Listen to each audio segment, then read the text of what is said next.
Luar biasa. Assalamualaikum warahmatullahi wabarakatuh. Selamat malam semuanya. Wajahnya mencerminkan semangat yang luar biasa di sini ya. Tangan buat semuanya. Waduh, hebat betul. Saya tidak membayangkan juga nih, energinya gede betul di ruangan ini. Ini lengkap ya semua ya? 100 semua yang berkumpul. Dari berapa tadi Mas Budi? 34 provinsi Pak. Terpilih dari? 34 provinsi, awalnya 5.000 Pak. 5.000 terpilih 100. Jadi you have been selected dari 5.000 orang. Berarti Anda idenya sudah melewati 20 kali lipat jumlah peserta yang hadir di sini ya. Anyway, saya taruh dulu ya.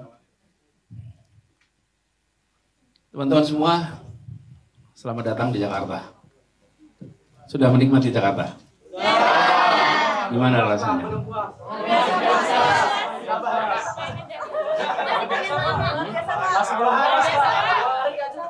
Dua hari nggak cukup.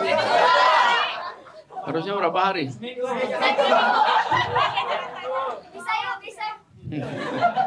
Iya ya, pasti panjang. Abang sempat kemana aja jadi tadi?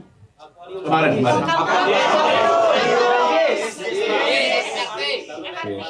MRT. Apa yang menarik ketika kamu awali? Perjuangannya Pak. Keadilan sosial.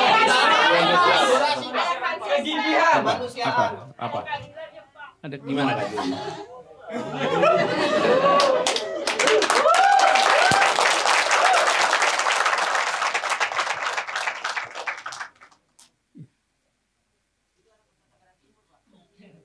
Ada mikrofon, biar cerita sedikit.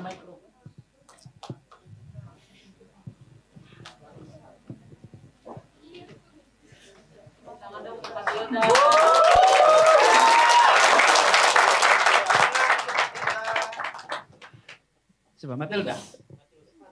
Gimana Matilda? Selama ini Matilda hanya lihat di TV Pak. Pikir itu hanya sebatas karangan dari media. Ternyata kemarin Matilda melihat sendiri, menceritakan sendiri dari masyarakat di Kampung Okoriu. Gimana rasanya masyarakat kecil ditindas. Dan tidak semua pemimpin negara itu melihat masyarakat kecil. Tapi Matilda merasa bangga sekali seorang pemerintah pimpinan negara yang disebut-sebut masyarakat yang Matilda melihat secara langsung baru Pak Anies Baswedan. Saya doakan tidak banyak yang Matilda mau sampaikan. Seorang pemimpin apapun pasti pintar semua untuk berargumentasi, pintar bermotivator. Harapannya Matilda, motivator gagasan itu harus dicanangkan, harus diterapkan agar masyarakat menginginkan itu.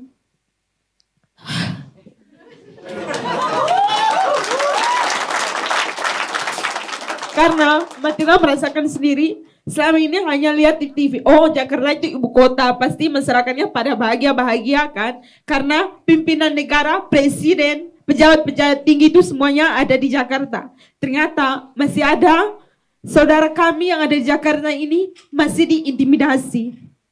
Bahkan kemarin Matilda mendengarkan sendiri itu, kita yang di pelosok di Nusa Tenggara Timur sana masih merasakan bahagia Bapak. Kita masih memiliki lahan yang bisa dinikmati walaupun sumber daya kami belum dikelola, belum bisa didukung oleh pembangunan infrastruktur, tapi kami merasa bersyukur masih bisa memiliki lahan, rumah kami juga masih memenuhi, kami tidak diintimidasi oleh pemerintah yang seharusnya tidak boleh menjanjikan omong kosongnya, tapi harus mengayomi masyarakatnya. Karena kamu itu sebagai pimpinan, kamu punya hak untuk mengayomi masyarakat. Karena suara-suara kamu itu adalah dari masyarakat kecil yang kamu intimidasikan. Jadi harapannya itu sekecil apapun masyarakat, latar belakang apapun, pendidikannya apapun, jangan diremehkan. Tolong dihargai. Ya, oke. Jangan pernah mengintimidasi apapun itu.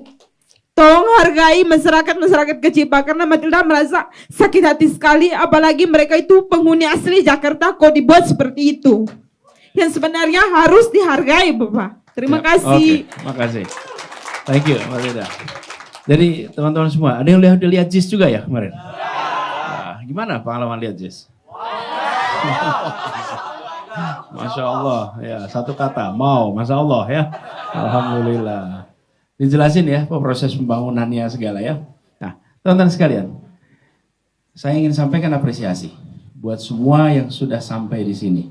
Dan yang membuat Anda datang ke sini adalah ide yang Anda miliki, ide yang Anda buat. Itu yang buat Anda datang sampai di sini. Bukan anak siapa, bukan status sosial. Saya sudah lihat di buku ini. Oke, isinya buku-buku, isinya kumpulan ide-ide yang Anda bawa idemu. Dan dari tulisan ini ringkasannya, terlihat bahwa teman-teman peduli. Ada jutaan anak di Indonesia. Ada jutaan anak muda di Indonesia. Dan ketika kita lihat siapa yang dalam hidupnya, dalam waktu yang dimilikinya, memikirkan dirinya saja atau memikirkan masyarakatnya juga. Tidak bisa dipungkiri, masing-masing kita memikirkan bagaimana masa depan. Karena Anda punya lebih lama besok daripada kemarin. Jadi Anda masih panjang perjalanan, maka itu Anda pikirkan masa depan untuk Anda. Tapi pada saat yang sama, Anda memilih untuk memikirkan masa depan di masyarakat tempat Anda tinggal dan berkarya untuk ke depan. Di situ luar biasanya Anda semua di sini. Nah, karena itu saya ingin sampaikan apresiasi, terima kasih di saat mayoritas yang lain memilih diam, tak banyak berbuat, menikmati, Anda memilih untuk turun tangan langsung. Anda memilih untuk memikirkan masyarakat langsung dengan semua karya-karya yang sudah Anda buat ide. Jadi Anda datang ke sini karena prestasi, Anda datang ke sini karena ide, gagasan. Dan teman-teman, ini adalah sebuah republik yang dibangun lewat ide, gagasan. Asal mualanya dari situ. Jadi ini bukan sebuah negara, bukan sebuah bangsa yang dibangun semata-mata karena warisan masa lalu, bukan. Ini adalah sebuah negara, sebuah bangsa yang dibangun karena ide tentang masa depan, bukan semata-mata masa lalu. Dan ide itu dibawa oleh anak-anak muda. Yang berkumpul di tempat ini ada yang dari Sulawesi Utara. Bahasa ibunya apa? Minahasa. Ada yang dari Nusa Tenggara Barat. Bahasanya apa? Sasak. Ada? Bahasa Samawa. Ada yang dari Papua? Ebres. Bahasa ibu apa? Bahasa asli. Bahasa ibu. Bahasa Anda? Ibu. Ambai. Berapa banyak pernah dengar kata bahasa Ambai? Ada yang dari Kalimantan Barat. Bahasanya apa? Melayu. Semua tahu bahasa Melayu? Iyalah, bahasa Melayu. Ada yang dari Sumatera. Tanya Sumatera yang mana gitu. Sumatera Utara. Melayu dan Batak.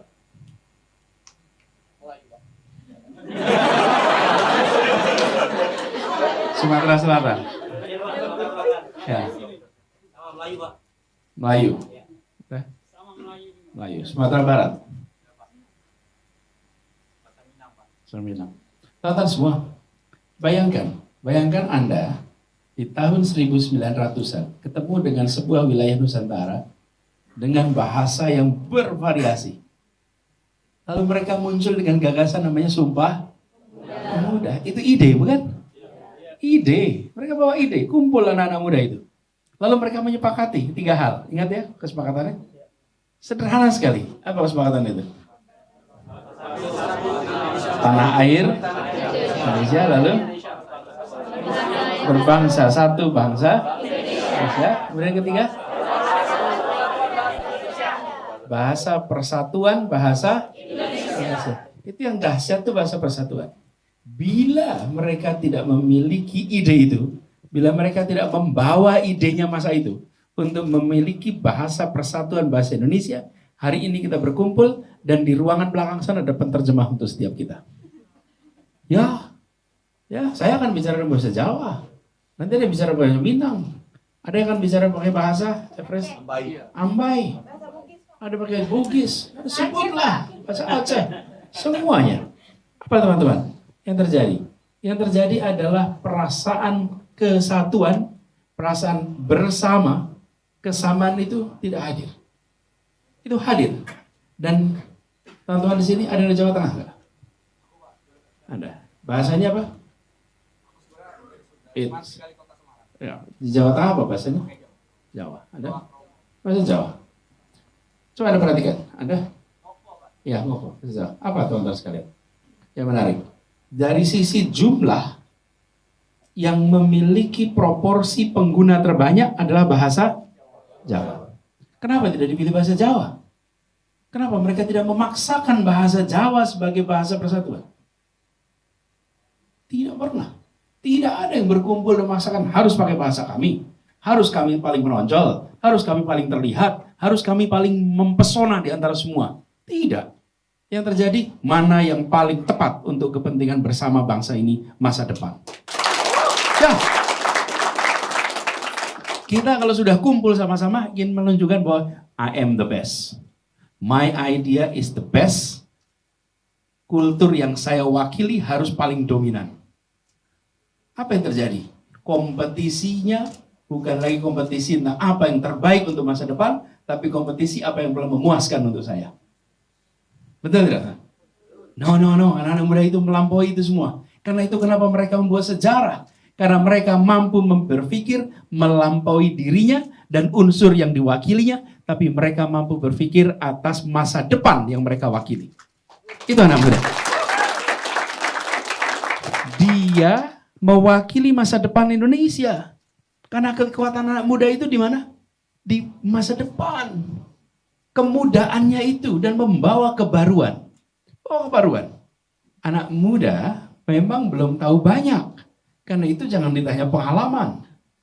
Belum punya pengalaman. Saya sering bilang pada teman-teman waktu saya masih di kampus, teman-teman mahasiswa, nanti kalau Anda wawancara di tempat tempat Anda bekerja, tanyain pengalamannya kok masih minim. Lalu jawab, ya Pak, saya tidak menawarkan masa lalu Pak, saya menawarkan masa depan. Itu. Saya memang CV saya masih pendek, iya. Tapi Bapak mau cari masa lalu, mau cari masa depan. Kalau cari masa depan, I'm here to offer you better future. Gitu dong. Nah, itulah tawaran anak muda. Jadi ketika Anda punya gagasan, teman-teman, punya gagasan, maka gagasan ide itu harus ditempatkan sebagai ini untuk masa depan, ini untuk kebaikan, bukan semata-mata untuk kepuasan kita. Oke? Karena itu lemparkan idenya. Lemparkan idenya. Biarkan ide itu dibenturkan kanan kiri. Ide itu nanti diaduk dengan apa? Dengan pertanyaan-pertanyaan, dengan kritik-kritik, dengan komentar-komentar. Dan ide itu nanti akan mengalami penajaman. Dan ide itu nanti bisa mengalami transformasi menjadi ide yang refine, ide yang lebih berkualitas, lebih bermutu, upgraded. Nah, ini teman-teman hanya bisa terjadi kalau kita mau berbagi idenya. Tapi kalau kita tidak berbagi ide, nggak akan selesai. Nggak akan selesai. Karena itu saya tadi waktu lihat ini apa yang Anda bawa dari seluruh Indonesia, ini menggambarkan betul bahwa teman-teman menangkap persoalan yang dihadapi di masyarakat tempat Anda tinggal, di tempat Anda sekarang. Ya, itu satu hal yang menurut saya menarik dan mencerminkan kondisi yang Anda hadapi. Saya sempat lihat di sini ada namanya Ade. Ade mana Ade? Oke, Ade. Ade, assistance untuk baca Quran untuk disabilitas. Dia merasakan. Lalu dia memilih untuk berbuat sesuatu. Usia 18 tahun. Kalau bicara usia nih. Tapi yang dikerjakan melampaui orang-orang usianya 2 kali lipat, 3 kali lipat usia beliau. Dengan problem yang sama yang dihadapi oleh adik. Everest. Soal perikanan ya. Soal perikanan. Dan lagi-lagi bicara tentang bagaimana mengubah kondisi yang sekarang menjadi lebih baik. Jadi teman-teman, saya berharap ada banyak nih. Kalau bicara daftarnya, saya mungkin akan kesulitan untuk menyebutkan semua. Ada juga di sini catatan saya Maria Regina. Mana Maria? Maria. Nah, pendidikan. Ini yang kita kerjakan di sini adalah usaha untuk membuat terobosan perubahan itu grounded sesuai dengan kondisi yang ada di masyarakat. Nah, saya ingin bergerak lebih jauh lagi tentang ide ini. Anda tadi siang sempat diskusikan ya, apa masalahnya apa sudah masalahnya itu? Perumusan masalah kalau tidak salah tadi. Apa? Framework, program framework. Kemudian ada output, ada outcome, ada impact yang dirumuskan. Lalu ada nilai ya, semua di situ. Values. Nah, saya ingin cerita sedikit teman-teman, bahwa memiliki ide itu penting, punya gagasan itu penting. Apalagi kalau baru itu lebih penting lagi. Tapi yang tidak kalah penting adalah ide kebaruan itu dilaksanakan, dieksekusi dan menjadi kenyataan. Benar tidak? JIS itu ada dalam imajinasi. Dan ada dalam imajinasi jutaan orang di Jakarta. Bahwa suatu saat kita akan memiliki stadion bertaraf internasional. Itu dalam imajinasi. Tapi ujungnya harus dieksekusi jadi barang tuh. Harus jadi barang. Kemudian teman-teman mungkin berkesempatan untuk menyaksikan tempat jalan kaki. Apa namanya itu? Trotoar. Trotoar itu dengan ide semuanya. Semua yang kami kerjakan di Jakarta kemarin itu dimulai dari gagasan, lalu narasi, lalu karya. Itu urutannya begitu. Dan dimulai semua dari situ. Nah, saya ingin cerita sedikit teman-teman terkait dengan gagasan, narasi, karya. Bahwa kita boleh berpikir besar sekali. Besar. Tapi harus mulainya dari yang kecil. Kapan mulainya? Saya sering bilang kan, think big, start small, act now. Nah, jadi ada pengalaman yang pernah saya alami sebagai non-pemerintah. Waktu itu kami memulai sebuah gerakan yang namanya Indonesia Mengajar. Tapi itu tidak berupa kumpulan orang-orang, yuk kita bikin gerakan. Tidak. Mulainya dari mana? Saya cerita di prosesnya. Diskusi sore hari. Ngopi sore. Di sebuah lounge itu ruang terbuka di sebuah kantor. Saya mampir ke kantor dia. Saya kebetulan masih tugas di kampus. Diskusi di situ. Pada saat berdiskusi itu kita bicarakan tentang masalah pendidikan di Indonesia.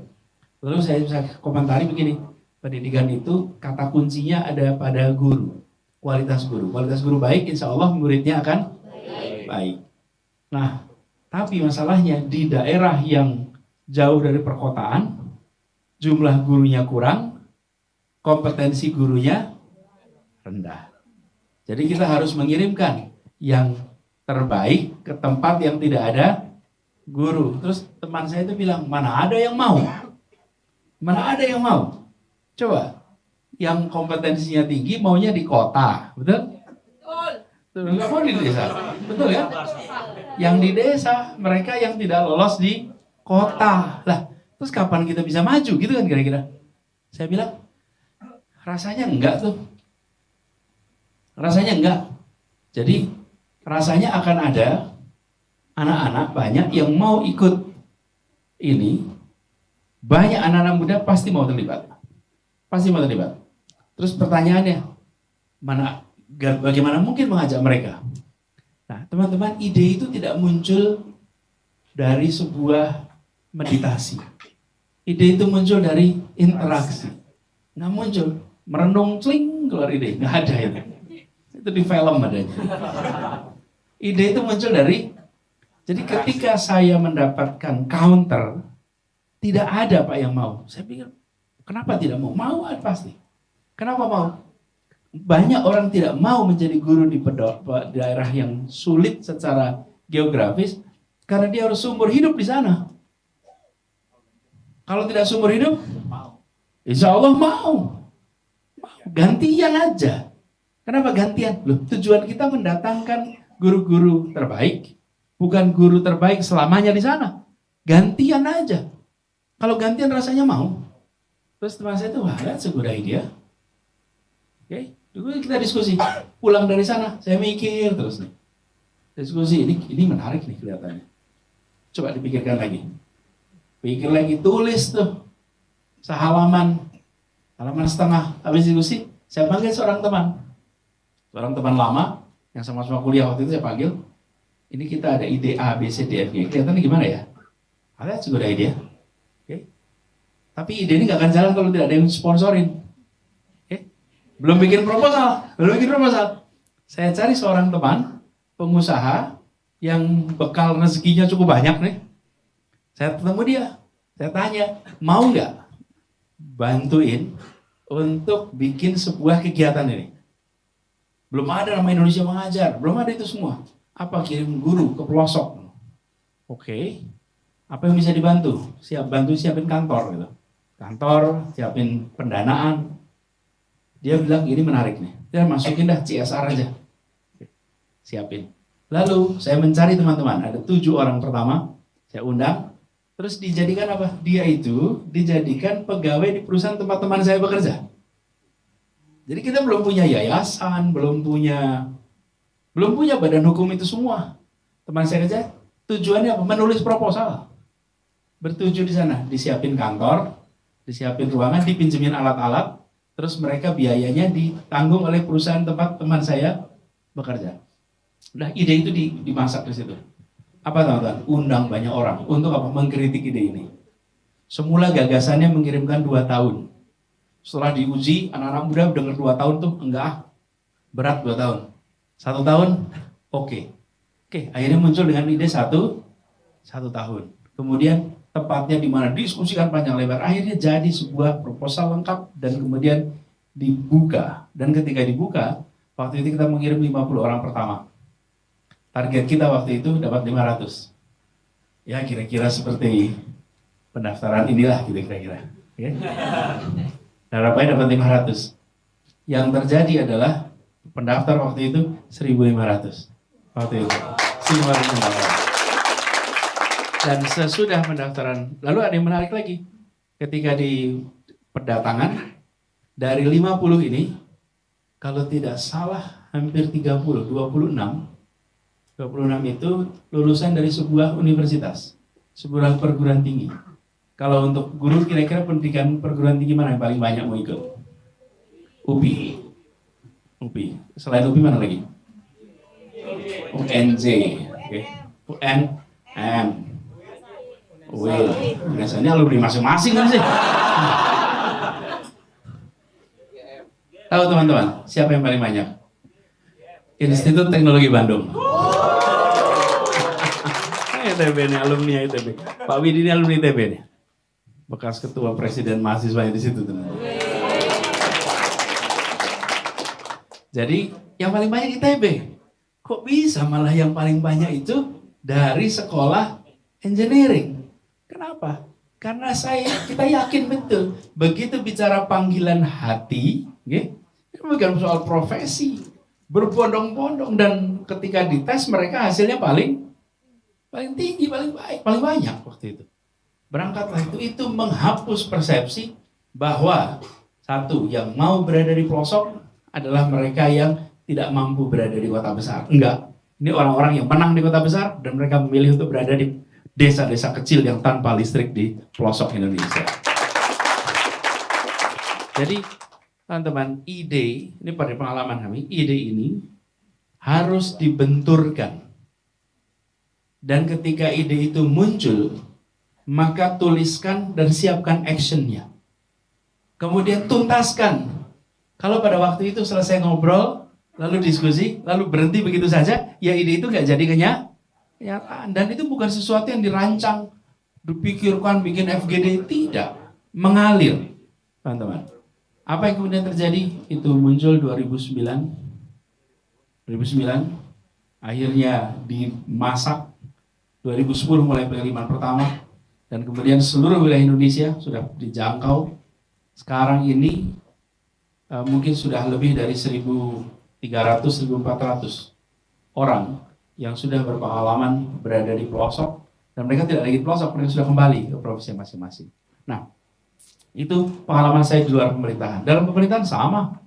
Dalam pemerintahan yang kita ingin adalah bagaimana kebaruan itu dibuat berdasarkan reflektif atas masalah yang ada.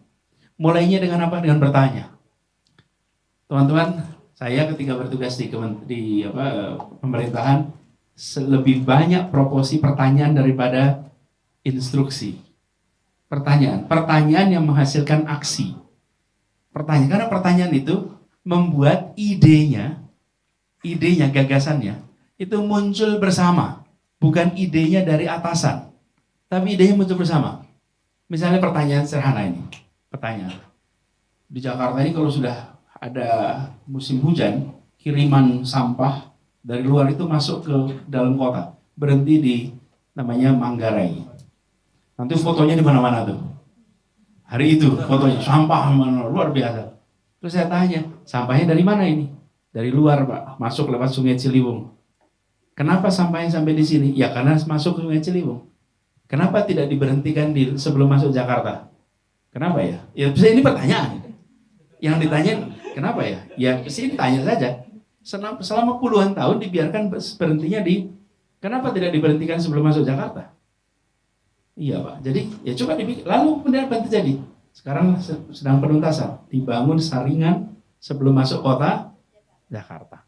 Lalu tanya, ini Jakarta ini kendaraan banyak sekali. Saya tanya yang dibangun sama pemerintah fasilitas apa? Jalan untuk siapa? Jalan untuk kendaraan bermotor. Jadi saya tanya, kenapa pakai kendaraan bermotor? Karena itu alat transportasi kita. Jadi sebenarnya saya tanya, alat transportasi apa yang semua orang punya? Ya sekarang semua orang tahu jawabannya kaki. Sekarang serepublik tahu jawabannya kaki. Dan ketika itu pertanyaan pertama kali dilontarkan, semua jawabnya motor. Di ruangan itu jawabnya motor. Yang semua orang punya apa? Motor. Terus saya, masa sih motor? Iya motor. Jumlahnya sekian.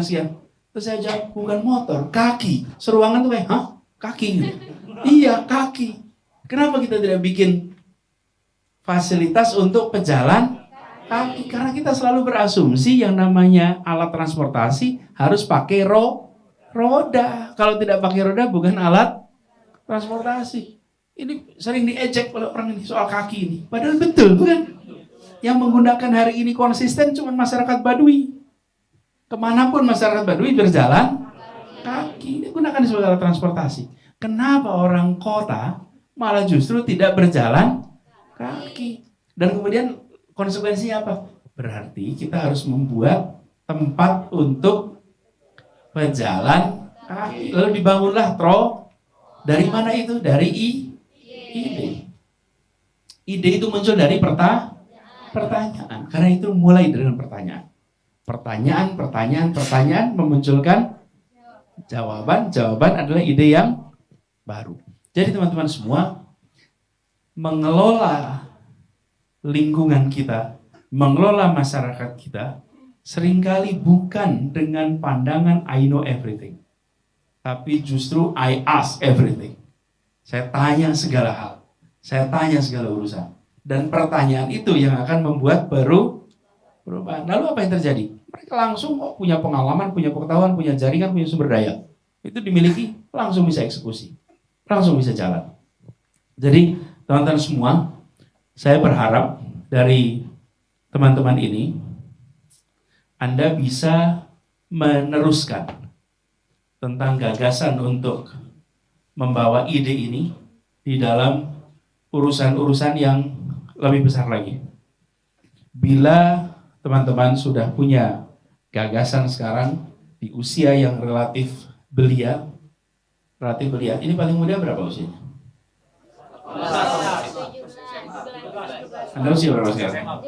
17. Kelas 12. Boleh dong kasih tepuk tangan. Yang paling banyak hitungan tahunnya siapa? Bukan paling tua, paling banyak hitungan tahunnya. Berapa? 39.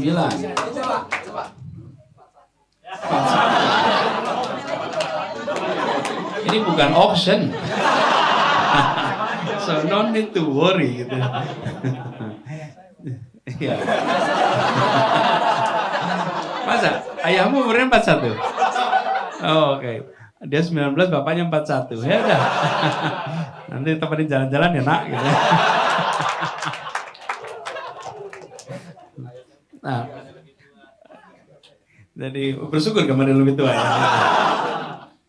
Nah, jadi teman-teman sekalian, usia Anda tuh range yang luas ya, 18, 17 ya. 17 tahun ke depan. Nah, kami ingin agar apa yang Anda alami selama berada di Jakarta ini, itu Anda gandakan ke depan. Be champion for change, jadilah garda terdepan untuk perubahan dengan membawa gagasan. Dan teman-teman, membawa gagasan itu tidak bisa kita menempatkan diri sebagai yang paling tahu, yang paling superior, nggak bisa. Harus bisa urutannya gini, kira-kira ya. Anda menyampaikan, kemudian Anda menginspirasi, lalu Anda menggerakkan, gitu kira-kira. Keberhasilannya bukan saat Anda menyampaikan. Keberhasilannya saat Anda berhasil menggerakkan. Itu keberhasilan. Ketika menggerakkan dan kemudian nanti muncul tuh yang tadi disebut sebagai output, outcome, impact. Nanti akan muncul tuh. Tapi harus bisa menggerakkan. Bagaimana cara menggerakkan, teman-teman? Anda harus dipandang sebagai pemimpin. Harus pandang pemimpin. Kalau Anda tidak dipandang sebagai pemimpin, Anda tidak bisa menggerakkan. Bagaimana menjadi pemimpin? Anda punya ide. What makes you a leader? Punya pemimpin. Secara, ya, lead by example. Oke. Berikutnya apa? What makes you leader? Jalanin. Action. Kalau udah punya action jadi pemimpin. Kalau udah berpengaruh jadi pemimpin. Harus ada yang mengikuti. Harus ada yang mengikuti secara sukarela mengikuti. Dan sukarela mengikuti itu penting sekali. Soalnya kalau cuma mengikuti tidak sukarela banyak. Nih, pejabat diikutin. Kenapa? Ya karena dia atasan saya. Saya nggak diikutin bisa diberhentiin saya. Tapi mengikuti secara sukarela. Nah teman-teman, biasanya nih yang punya ide itu lebih menonjol. Betul tidak? Oke. Orang-orang di sekitar kita akan ikut bersama bila mereka mendapatkan kesetaraan, kesempatan. Jadi, embrace your follower. Hormati, hargai, setarakan yang bekerja bersama dengan Anda. Kalau nggak akan bisa. Dan pemimpin muda itu disebut pemimpin bukan bila diakui oleh orang tua, tapi bila diakui oleh sebayanya. Itu anak pemimpin muda. Ya. Kalau kanan kirinya mengakui Anda pemimpin, you are a leader. Tapi kalau orang tua yang mengakui leader, Anda pejabat muda. Ya. Iya, Anda dipilih aja sama orang tua. Nah ini harus diakui. Nah, Seringkali teman-teman, problem dari mereka yang punya ide, usia muda, selalu mau menonjol sendiri. Oke? Lupa bahwa ini harus dikerjakan sama-sama, harus sama-sama. Dan pengakuan atas Anda jangan Anda harapkan diangkat secara lisan di depan Anda. Jangan berharap. Pengakuan itu dari Anda diikuti, bukan Anda dipuji. Bukan Anda diapresiasi terbuka di depan Anda, bukan. Ketika Anda diikuti, that's it, itu pengakuan. Jadi saya sering mengatakan, kalau ada ide yang kita kerjakan di Jakarta, ditiru tempat lain, walaupun tidak mengatakan meniru, nggak apa-apa. Itu sebenarnya pengakuan bahwa ide kita benar. Ide kita bagus, nggak apa-apa. Ya. Misalnya, gue sebut nanti dikutip media, rame media. Gak usah lah, anda jangan sebut. Anda yang pakai contoh gitu, jangan pakai contoh. Nanti rame pula gitu. Nggak apa-apa, silahkan gunakan. Kenapa? Karena yang penting idenya itu diadopsi, bukan soal pengakuan. Let historian write the acknowledgement. Okay? Biarkan nanti para sejarawan yang akan menuliskan soal pengakuan, nggak usah kita sekarang. Nah, jadi teman-teman, saya ingin pesan pada semua. Nanti Anda pulang, Anda bekerja, Anda berkarya, ingat bahwa Anda punya gagasan, Anda punya ide, tapi Anda harus merangkul semua. Dan untuk bisa punya orang yang mengikuti, apa syaratnya? Oke. Trust, percaya. Trust. Kalau Anda tidak dapat trust, tidak mungkin. Apa trust itu unsurnya? Pinjam flipchart dong.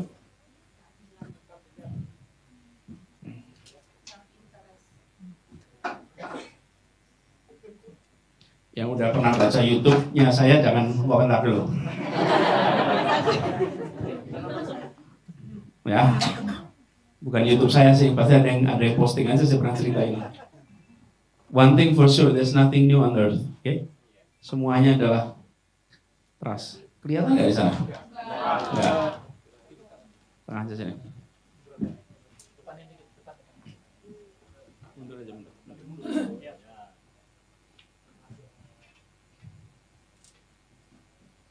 Jadi, trust sama dengan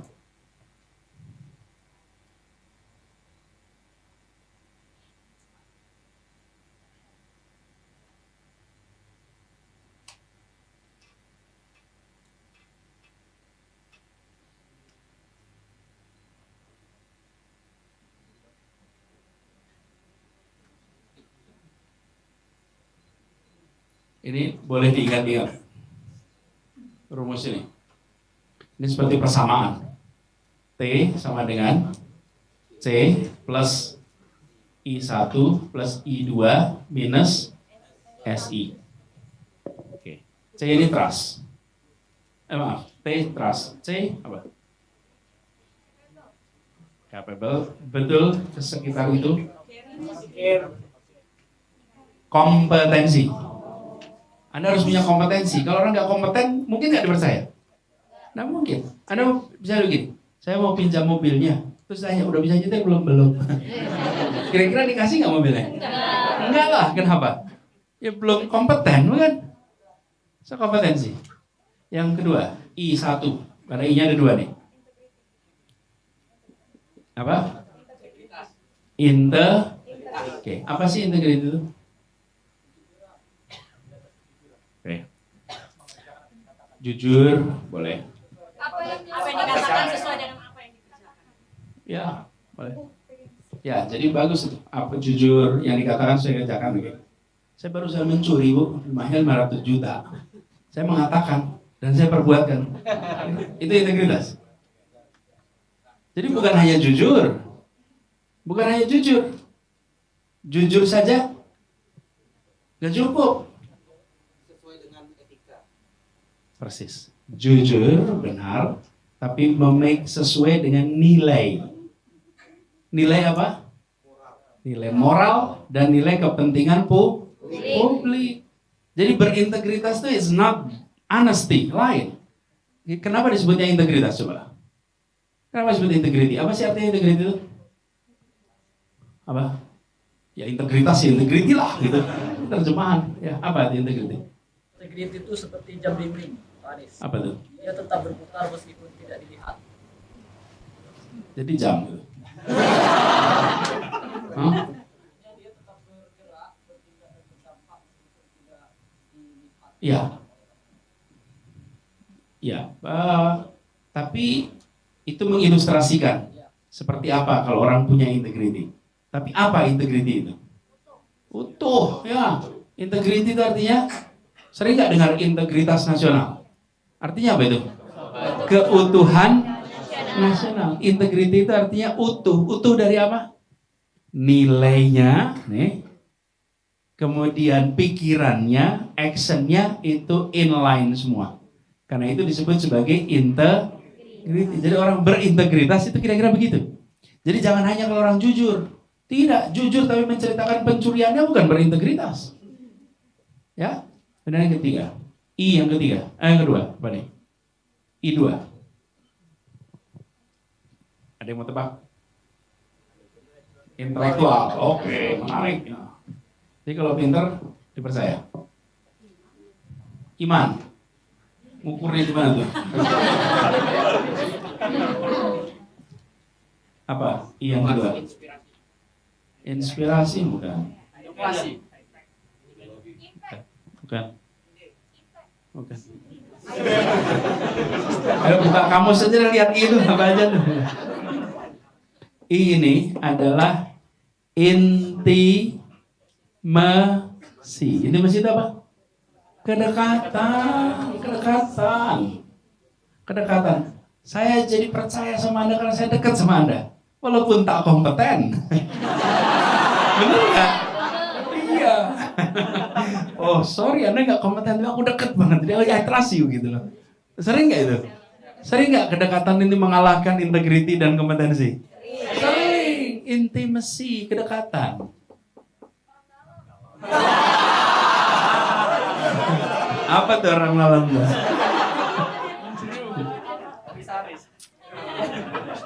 Nih, yang kedua intimasi. Ini tiga unsur ini, teman-teman. Tiga unsur ini akan membentuk yang tipis saja, merah. Yang tiga unsur ini, teman-teman, akan membuat skor integrity Anda, skor trust Anda itu membesar. Betul? Ini kan plus semua tandanya kan? Jadi tiga pertama ini itu positif. Semakin tinggi kompetensi Anda semakin tinggi kepercayaan. Semakin tinggi apa yang kedua? Integrity, semakin tinggi trust. Semakin tinggi intimasi, semakin tinggi trust. Jadi ini adalah unsur pembentuknya trust. Yang berikutnya, ini sebaliknya. Ini adalah unsur yang pengurangnya trust. Namanya singkatannya SI. Apa itu SI? Self interest, kepentingan pribadi. Ini pengurangnya. Bila yang menonjol adalah self interest, maka sebesar apapun nilai ini akan didiskon oleh self interest. Karena itu kalau Anda bawa ide, maka harus jelas, it's not about me. It's never about me. It's about all of us. Okay? Pesan itu harus ada. Jadi ketika para pemuda itu berkumpul, teman-teman, dan mencari bahasa bersama, kira-kira mereka bawa ini nggak nih? Enggak. It's not about me. It's not about me being Japanese. It's not me being Sundanese. It's not me being Minang. Betul tidak? It's about us. Itu sebabnya kenapa mereka punya trust yang tinggi. Ini teman-teman, ingat-ingat nih, Anda akan bawa ide nanti. Kalau dalam ide Anda itu unsur SI-nya kegedean, you will not be trusted. Anda nggak akan dipercaya. Dan saya beri contoh, ketika kami memunculkan Indonesia Mengajar, memang pada tahu siapa yang merancang Indonesia Mengajar. Itu merancang orang nggak pada tahu. Yang kelihatan siapa? Anak-anak yang pada berangkat.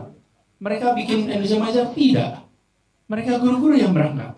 Idenya bukan tentang yang membuat Indonesia mengajar. Idenya tentang anak yang berangkat ke sana untuk mengajar. It's not about me. It's about the village. It's about you. Bukan tentang kita. Jadi teman-teman sekalian ingat-ingat ini. Karena yang sering membuat trust level itu drop adalah self-interest. Ini bisa naik turun.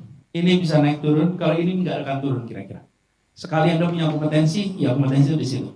Integrity bisa berubah-ubah, intimasi bisa berubah-ubah, tapi ini faktor pemberat yang luar biasa. Malah di sebagian pakar berpandangan ini bukan pengurang, tapi pembagi. Oke, sebagian rumusnya taruhnya bawah nih. Saya interest dibagi. Jadi skor itu bisa low sekali gara-gara self interest. Nah, jadi teman-teman, ketika nanti Anda pulang dan membawa ide untuk perubahan, maka ingat-ingat kata kunci namanya trust. Perbandaian ya, baca. Trust ini serius diperlukan sekali. Dan ketika kita punya trust yang level yang tinggi, sesudah Anda punya ini, Anda akan diikuti apa aja. Anda akan diikuti apa aja. Bisa bikin ide lagi, people will follow you. Kenapa? Karena mereka sudah percaya kepada Anda. Trust level yang tinggi. Nah, teman-teman sekalian, kami ingin lewat program ini, teman-teman keluar sana dan mengajak untuk melakukan perubahan.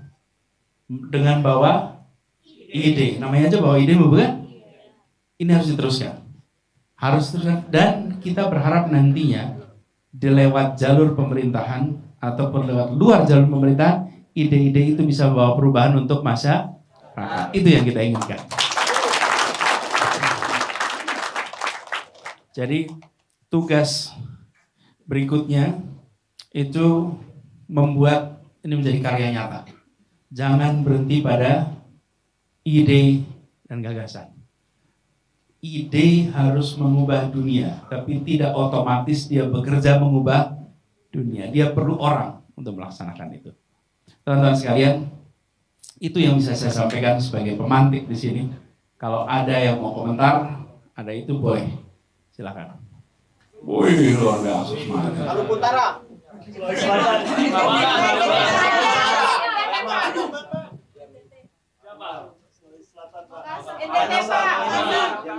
Gini, saya akan hitung nomor 5. Saya nggak tahu nomor 5 berapa. Enggak, angkat itu tangannya. Oke, 1, 2, 3, 4, 5. Ayo nomor 5.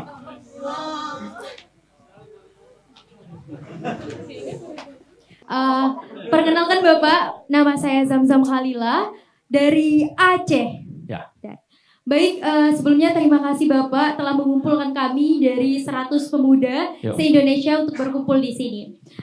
Baik Bapak, sebenarnya saya tadi kan nomor 5, saya nggak tahu bilang apa, tapi saya bilang acara ini sangat luar biasa. Terima kasih. Wassalamualaikum warahmatullahi wabarakatuh.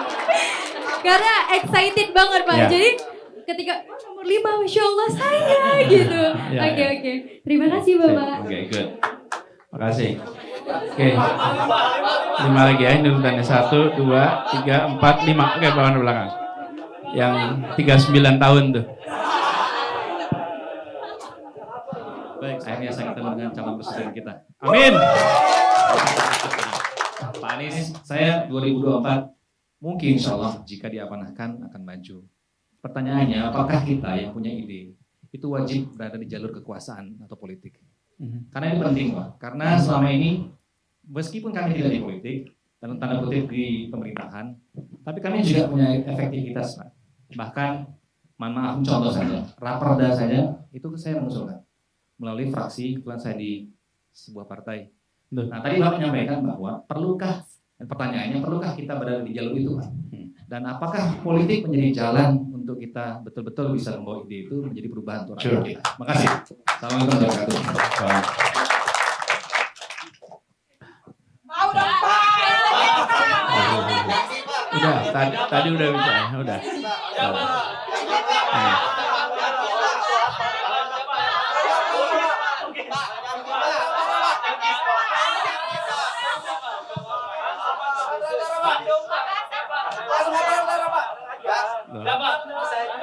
Baju biru.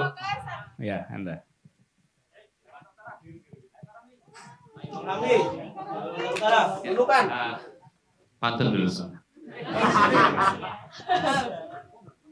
Kita semua berkawan datang ke sini dengan satu tujuan. Ayo menangkan Anies Baswedan untuk Indonesia menang.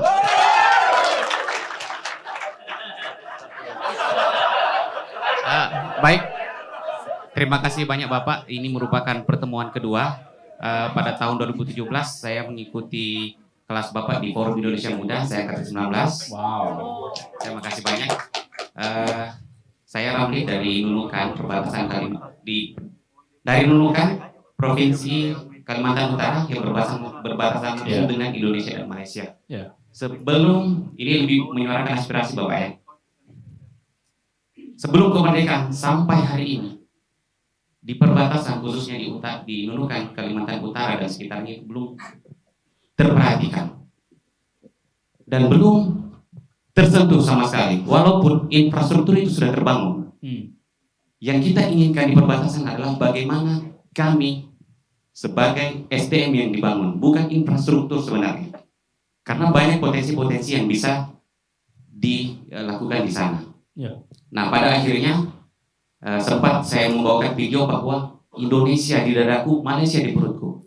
Dan ini menjadi sebuah kenyataan yang nyaris sampai hari ini masih terjadi. Ya. Kebutuhan pokok kami 80-90% itu berasal dari Malaysia. Dan per hari ini BBM yang kami gunakan khususnya di wilayah Sebatik itu berasal dari Tawau, Bapak. Ya. Dan ini menjadi sebuah hal yang sangat apa idenya? Ide saya adalah melalui tulisan saya yaitu Kartu Saktiku. Karang Taruna siap berbakti untuk semua, dan besar harapan ini bisa diwujudkan melalui Bapak ketika menjadi presiden.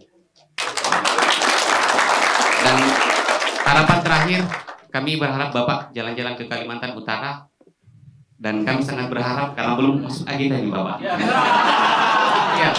Jadi kami sangat berharap, kami tunggu Bapak di perbatasan. Ya, okay. Terakhir saya ada nanti oleh-olehnya itu garam dari pegunungan Krayan. Ini garam gunung yang sangat jarang. Dan di Krayan itu hampir tidak bisa diakses melalui jalur darat ataupun laut, hanya melalui pesawat. Dan 500 kendaraan yang ada di Krayan itu merupakan plat atau kendaraan bermesin produksi dari Malaysia. Jadi sangat miris Bapak. Makanya saya mengajak Bapak untuk Kalimantan Utara. Nanti kita bisa atur untuk jadwalnya. Terima kasih Bapak. Cukup Anda. Gini. Oh, ini gak akan pernah selesai kalau kita diskusi semuanya, ya. Jadi gak selesai. Tapi saya ingin teman-teman sekalian mendorong tentang bagaimana ide itu menjadi kenyataan. Nah, ada pertanyaan menarik tadi. Haruskah kita berada di dalam pemerintahan? Haruskah kita ikut politik? Jadi begini teman-teman, saya mempercayai bahwa siapapun yang memiliki ide gagasan untuk perubahan itu bisa menggunakan channel apa saja di dalam pemerintahan ataupun di luar pemerintahan. Kalau masuk ke dalam pemerintahan maka harus bawa ide juga. Jangan masuk pemerintahan tidak bawa ide. Kalau punya kesempatan untuk bisa pegang tanda tangan, maka Anda miliki ini, maka go ahead, do it. Masuk, gak apa-apa. Kalau Anda berada di luar, Anda berikan masukan ke negara. Dan tidak perlu menjelekan siapapun. Itu teman-teman, kalau Anda buka rekaman-rekaman pembekalan saya untuk para pengajar muda yang mau berangkat. Saya sering pesankan ke mereka, jika Anda nanti berada di tempat Anda bertugas, yang di situ belum ada gunung, infrastruktur listrik nggak ada, air minum minim, air bersih ya, air pipa. Lalu ada orang bilang begini, Mas, Mbak, makasih ya sudah mau datang ke desa kami, jadi guru di desa kami, padahal pemerintah saja belum kirim ke sini. Maka saya bilang kepada semua, maka jawabnya harus begini, saya datang mewakili pemerintah. Saya datang mewakili negara, yang penting bermanfaat di tempat ini. Tidak perlu kita bilang, iya mau parah pemerintah ini. Nggak usah. Karena yang lagi dibutuhkan di tempat itu bukan memantik perdebatan, nggak usah. bahwa di tempat itu berdekade-dekade belum ada guru, nggak apa-apa. Tapi Anda datang, saya katakan saya wakil negara. Nanti kalau Anda sudah balik ke kota, baru protes sama pemerintah. Pak, itu di sana nggak dikirim guru, tapi di sana nggak usah bicara itu. Bicara tentang saya ke sini untuk mengajar, saya mau bekerja bersama. Tidak usah menjelekan siapapun, tidak usah mengejek siapapun, kerjakan saja, semua akan ikut Anda. Jadi mentalitasnya itu mentalitas builder, mentalitas pembangun, mentalitas consolidator, untuk membuat kebersamaan. Bukan mentalitas tubruk sana tubruk sini, bukan. Senggol sana senggol sini. Dan teman-teman, saya usul kalau Anda punya ide, bawa laksanakan. Bila Anda punya jaringan dengan pemerintahan, sampaikan. Bila Anda bisa dalam pemerintahan, then do it. Dan usia Anda masih belia. Gak apa-apa, masuk gitu. Berikan kepada kekuasaan, gagasan, kekuasaan, artian pemegang kewenangan untuk bisa menjalankan ide-ide baik. Saya merasakan sekali di Jakarta. Kenapa Jakarta disebut kota kolaborasi? Karena idenya banyak dari masyarakat. Kita rugi sekali. Pegang tanda tangan, isinya dipikir sendiri. Iya, tanda tangannya memang tangan gubernur, tapi isinya dari mana-mana supaya memberikan manfaat perubahan. Jadi saya berharap pada semuanya, teman-teman, nanti seperti Ramli tadi, pikirkan tantangan di pedesaan yang jauh dari pusat pemerintahan. Anda siapkan ide gagasannya. Lalu jual ide gagasan itu. Dan teman-teman kalau mau menjual ide gagasan itu ada caranya. Jangan menjual ide gagasan itu tidak mengikuti teknik yang benar. Anda kirimkan rencana perubahan untuk tempat Anda, tebalnya segini. Kira-kira nggak dibaca sama gubernur. Nggak akan baca. Jadi kalau Anda mau melakukan perubahan, Anda harus pikirkan kira-kira bagaimana caranya mendapatkan perhatian. Singkat, powerful, kasih pertanyaan yang menohok. Langsung akan mencerahkan. Oke. Simple, singkat, jelas, sampaikan dengan cepat. Dan ikhtiarkan untuk bisa langsung diterima kepada orang-orang yang pegang kewenangan. Dan sampaikan what's in it for us. Apa yang manfaatnya untuk kita. Lalu teman-teman sekalian, ide-ide yang baru itu harus Anda galang kekuatan untuk mendorong agar dia bisa menjadi sebuah pressure untuk dilaksanakan. Kalau tidak nanti akan Anda lewat begitu saja. Teman-teman, ada banyak sekali caranya. Nah, saya berharap teman-teman dari pertemuan ini ada jejaring yang cukup baik. Jejaring yang luas. Anda akan ketemu dengan forum-forum seperti ini banyak sekali. Saya berpesan pada Anda, dalam forum-forum begini, bukan saja Anda berhasil meraih ilmu baru, tapi Anda harus membangun jejaring yang baru. Dan ke depan bangun jejaring itu terus, tambah luas jejaring Anda. Dan saya usul pada semuanya untuk punya kartu nama. Walaupun sudah serba digital, boleh kartu namanya digital, boleh kartu namanya kertas, tapi harus punya kartu nama. Jangan tidak punya kartu nama. Di sini siapa yang sudah punya kartu nama? Sisanya belum. Bikin kartu nama. Bikin kartu nama. Dan kartu nama ini penting sekali. Untuk apa punya kartu nama?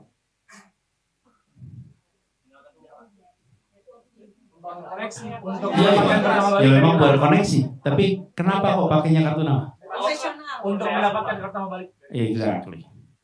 Anda punya kartu nama untuk minta kartu nama. Iya. Jadi kalau Anda ketemu seseorang, Pak boleh minta kartu namanya. Lalu yang dimintai mikir, ini pasti pemula nih. Kalau tidak pemula nggak begitu, pasti mikir, Pak ini kartu saya. Otomatis yang diberi akan memberi. Etikanya begitu. Etikanya itu harus memberikan kartu kepada orang yang memberikan kartu. Nanti lebih keren lagi. Ini generasi Z nih, datang kasih kan, Pak, ini kartu nama saya, sambil buka HP. Terus bapaknya bingung, apa ini ya? QR code, Pak. Ini QR code ya? Iya. Kan kita memaksa dia memasukkan kartu nama kita ke address book dia, bukan? Kasihnya QR code nih. Wih, keren juga ya. Nanti dia siapa tahu dia berubah. Nah, kemudian kartu nama. dengan cara seperti itu, Anda bisa dapat. Tujuannya apa? Bangun koneksi. Sesudah itu Anda hubungi dia. Komunikasi dia, tapi jangan WA tiap hari. Jangan email tiap hari. Itu malah annoying. Sesekali Anda komunikasi. Tujuannya apa? Supaya Anda memiliki jejaring yang bisa diaktifkan kapan saja. Saya serius, bukan hanya sepantar dengan Anda. Datang ke sebuah seminar, Anda mendengarkan, habis itu Anda tidak dapat jaringan dari pembicara seminar, rugi. Supaya ide yang Anda miliki itu punya channel yang lebih luas untuk jangkauannya. Oke, teman-teman, kita bisa ngobrol lebih jauh lagi, tapi kita cukupkan di sini.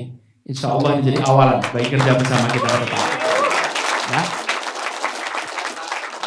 Selamat jalan kembali ke kampung halaman. Insya Allah kita akan jumpa lagi. Ya. Dan saya berharap Anda menjadi penggerak di tempat Anda tinggal sekarang. Siap? Siap menjangkau semua? Siap menularkan kepada semua cara membawa ide? Insya Allah dengan cara begitu nantinya kita akan menjadi sebuah negeri, sebuah bangsa yang pembelajar. A learning nation. Kenapa? Karena belajar dari ide-ide baru yang bergulir terus-menerus lewat anak-anak muda pembawa perubahan. Terima kasih. Assalamualaikum warahmatullahi wabarakatuh. Bawa